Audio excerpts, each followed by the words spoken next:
everybody, Zach here with Now You Know and the Electric Performance channel, and I'm here with my buddy Shane, and Shane is a pretty special guy because if you've been following what's been going on with Electric Performance, you know that we've had to get this race car ready.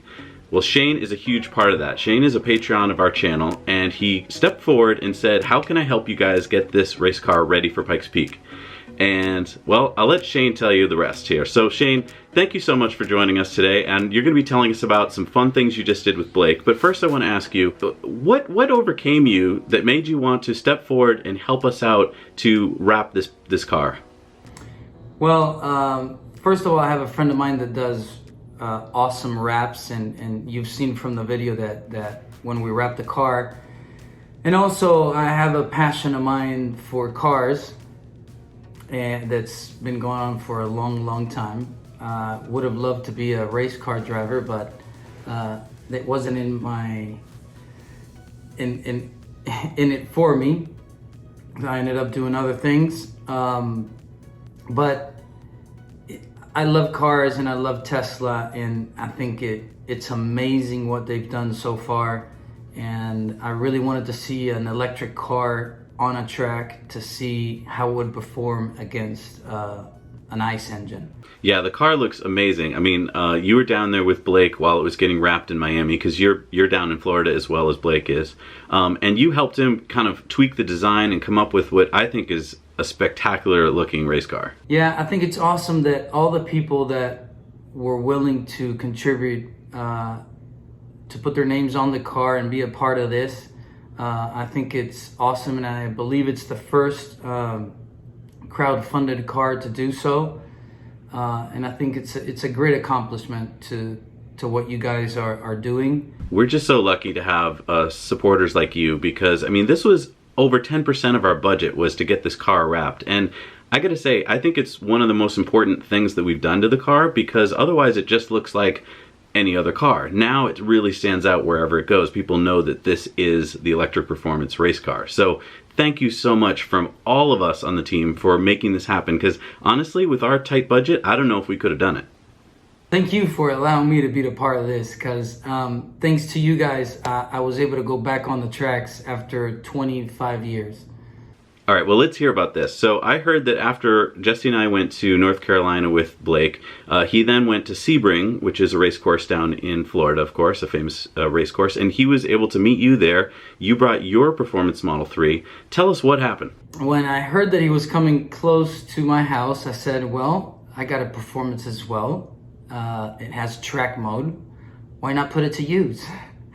So we drove down there with a buddy of mine, and I was able to put it on the track, and let me tell you, and thanks to Blake that was sitting right next to me and giving me all the tips and everything, it was absolutely amazing. And it actually fueled me. I want more. I want more of it. I mean, I've only been in the car once with Blake. We did some ripping around in Austin on a road rally course at the Ready Ranch, but it was probably one of the best days of my life. Like, it was just so exciting. So I'm kind of reliving this excitement through you. So tell me about this. So tell us about day one. So day one, you had a schedule. We would prepare the car, get everything ready, and get on the track as soon as it was our time. And it was crazy to see the amount of cars and the different type of cars that were out there and what they would bring and all the equipment. I mean, there was from Lamborghinis, Ferraris, Porsches, every type of car you can imagine. And it was cool because I was going in the paddock part where all the cars and trailers are, and I was going slowly because my buddy wanted to take some pictures of all the trailers and the cars. And this guy with two old Porsches stopped us and said, "Hey guys, are you with the Tesla?" I said, "Yeah." "Did you guys already put that on the track?" I said, "Yeah." "What was your time?" And I told him the time is, and he was like, wow, okay, that was cool. It looks like it was better than his time of the Porsche. So he was crazy, and then he started looking at the car. He says, "Yeah, I've been looking into these. I wanted to get one of them." That's why we're doing this, right? It's to let these other guys in motorsports know that this is for real. Exactly, and I regret one thing. is that, and I told my buddy once I drove away, I said, I should have gone back and said, get on the car, take it for a spin. I want you to try it out. It's hard with COVID. I'm sure that like if things have been different, you probably would have. That was the whole key. But if it was a different circumstances, I would have let him drive it for sure, because that's the way you get them hooked up.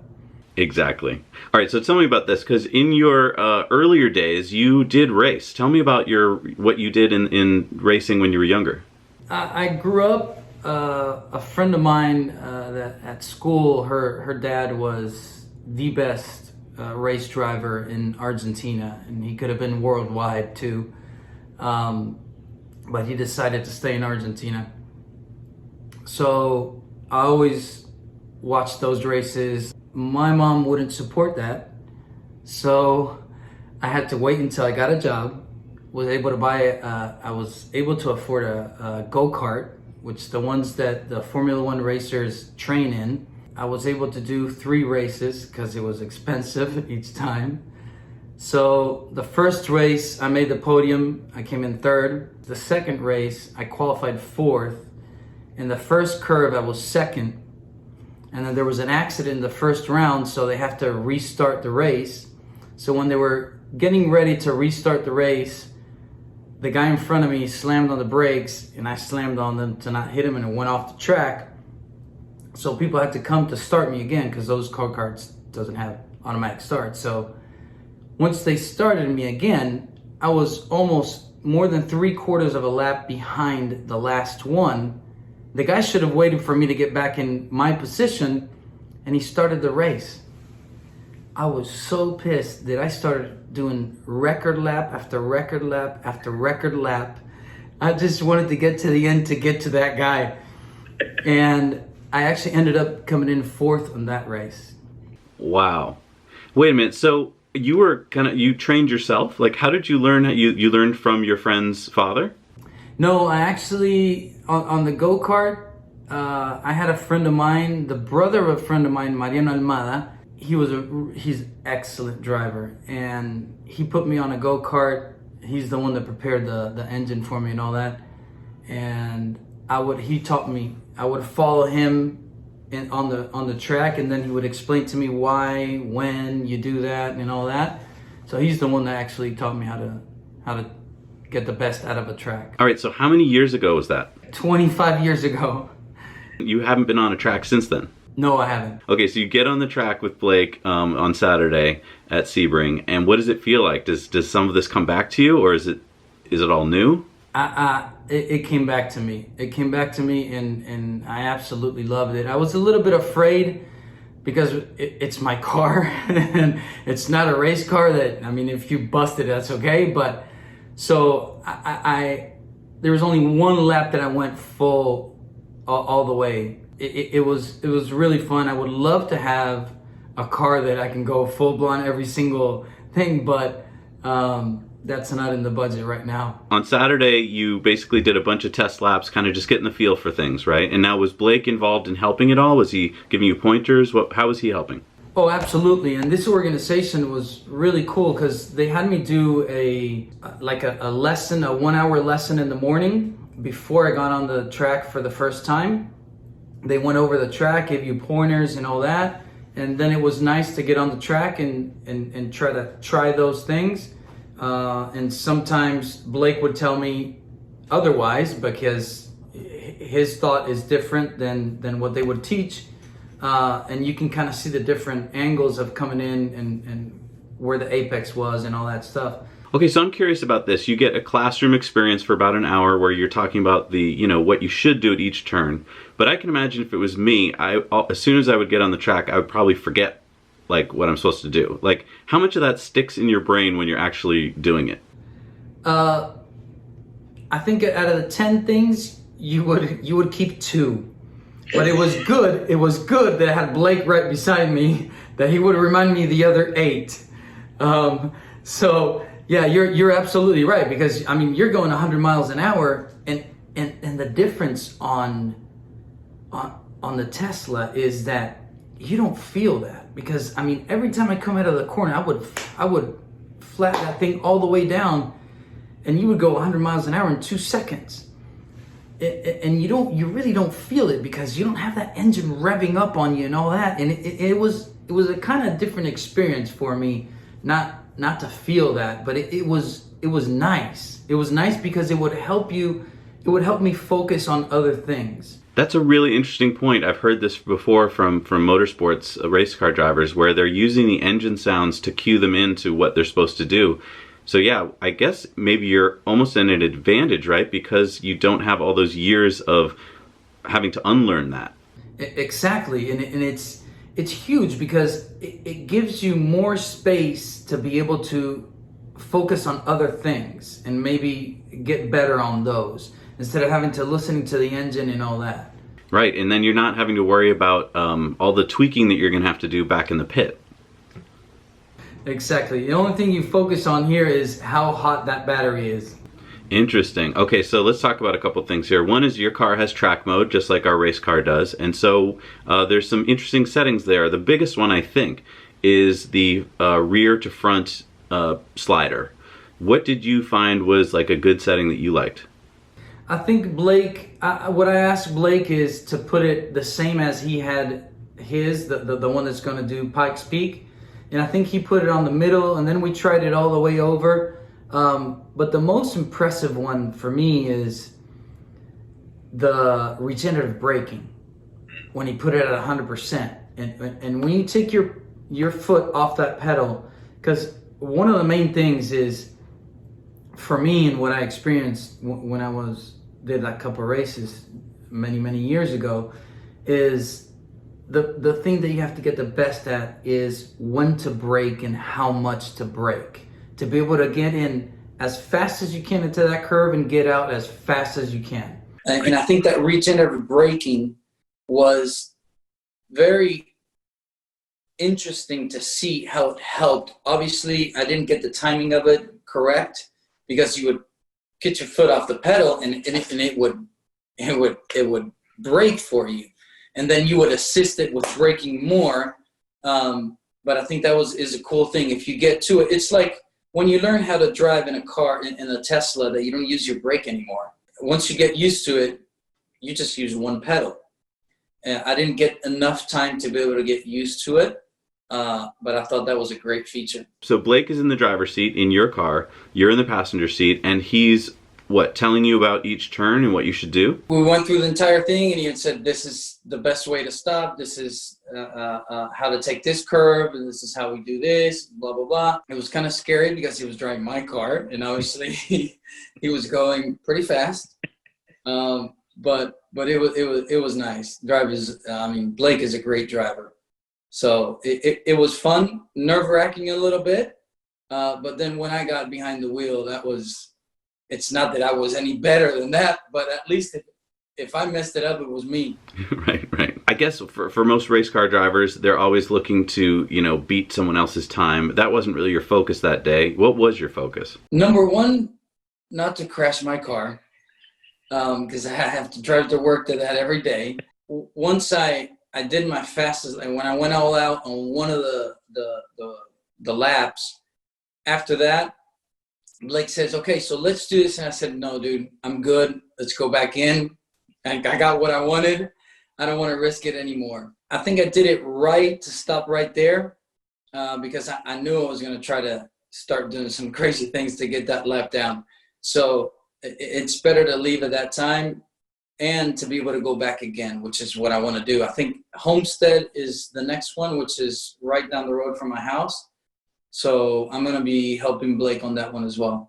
Nice. It's so great to have you as part of the team, and having you on the team and having you have this race background means that you understand the language when Blake is talking about stuff, whereas I don't have a clue when he's talking about anything. Well, sometimes I don't either, but I try my best to learn because it's totally different what you're looking at. It's an electric car. Everyone else, when you look at them, they have the hood up, looking at the stuff, tweaking here, tweaking there. There's not much we have to do. Yeah, so talk to me about that. So when you're back in the pen, like you were just saying, that you bumped into some other drivers, are you getting any reactions to the car when people are walking by the car? Well, actually, we set up really far away, so there wasn't anyone right next to us. I mean, we were kind of like outside. We found that was more comfortable, and we set up a tent and everything, but people would see us from far away, and then when we go in, they would ask us questions and all that, like the guy from Porsche. And they were curious what the time was. That's what they always ask. I mean, basically, it's hard to compare times, right? Because obviously different drivers and so forth. But like, how was the Tesla holding up against some of these other cars? Oh, I mean, it beat many of those. And actually, there's one that when I come out of I was driving and I come out one of the curves and we go into a straight line. And Blake says, "Hey, there's a Porsche right behind you. You might want to let him go ahead." And every time, like I told you, every time I came out of the curve, I'm going to floor that. And then he looks through the rearview mirror and says, "Well, I guess you don't have to because he can't catch up to you."